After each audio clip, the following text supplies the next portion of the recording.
We thought it's just so important for us to meet and dialogue with public officials about the issues that are really important to us. We did invite all the candidates, but we got 3 very important candidates here, so we are thrilled to have this opportunity to talk with them in detail about clean energy. And we're also very, very delighted to have Mike Wildhofer, who is the director of the Schuylkill Environmental Center. Businessman Tom Wolf, Congresswoman Allison Schwartz, Katie Mc... Yeah, I think we can all agree that natural gas industry has to be regulated better, and the big energy companies need to be taxed more. But I personally see a tremendous promise for natural gas as a transportation fuel. To my knowledge, in the state of Pennsylvania, there's even a couple of years into this Marcellus boom, there's only 26 public stations where you can fill a natural gas vehicle. So for a fuel, that has environmental, cost, and geopolitical advantages, I'm curious what the candidates' ideas are for encouraging natural gas as a transportation fuel. And some school districts have moved to natural gas for their school buses. Right. So it's probably slightly better, somewhat better. Joanne, want to get the first crack at this one? Sure. I go to a lot of conferences, whether it's for the county commissioners or elsewhere.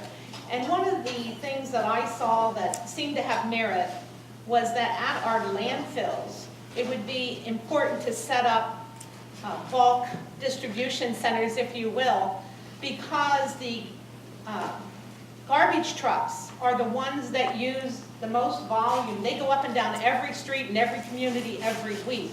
They're using large volumes of fuel. So to change those over to the methane would be one way, or the natural gas would be one way that they could improve upon distribution, as you're saying. That, I understand there already is a financial program out there to support.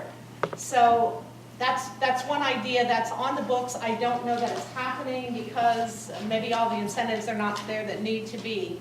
But I think that is a better alternative than shipping it all out of the country, because if our water is at risk, we're the people that are living here and have to deal with the aftermath. So to produce more and more gas just to ship it overseas when we're not fully utilizing it here doesn't make sense to me.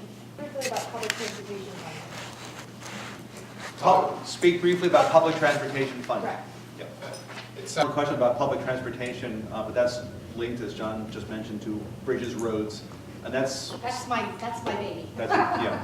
Actually, as a county commissioner, I have a lot of skills that are transferable to government at the state level.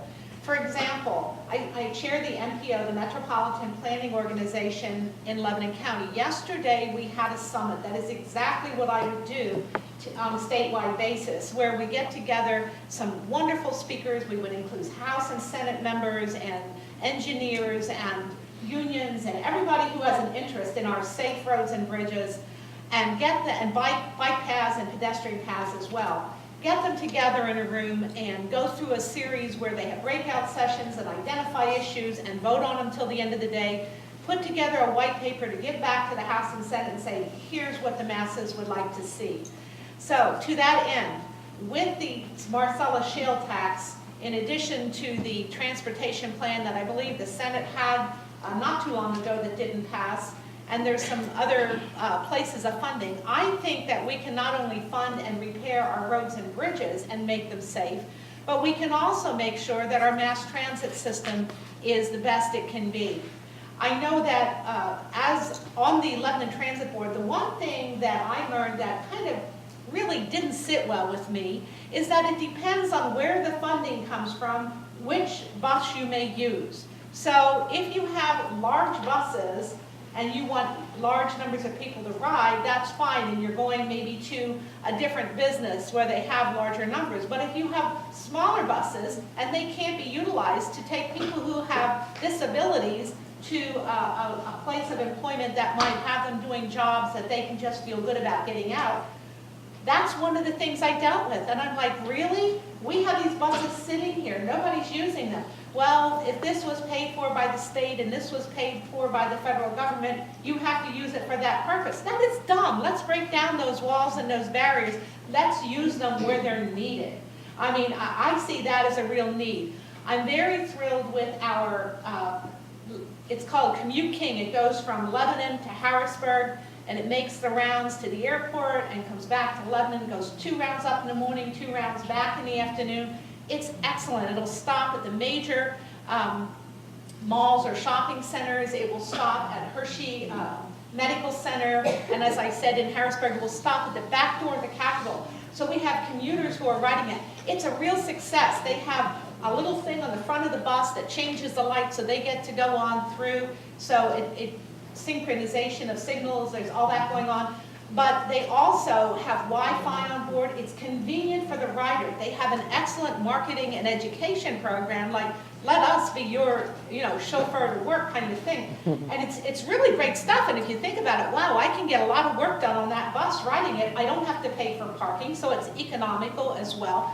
So you build that ridership, and when that bus is so full, then you get the rail, and you get that commuter rail, passenger rail going back and forth between Lebanon. I'm using my example, between Lebanon and Harrisburg and down to Reading and Philadelphia, because we actually have an extra path of land already bought that will accept another rail, and we're not utilizing it.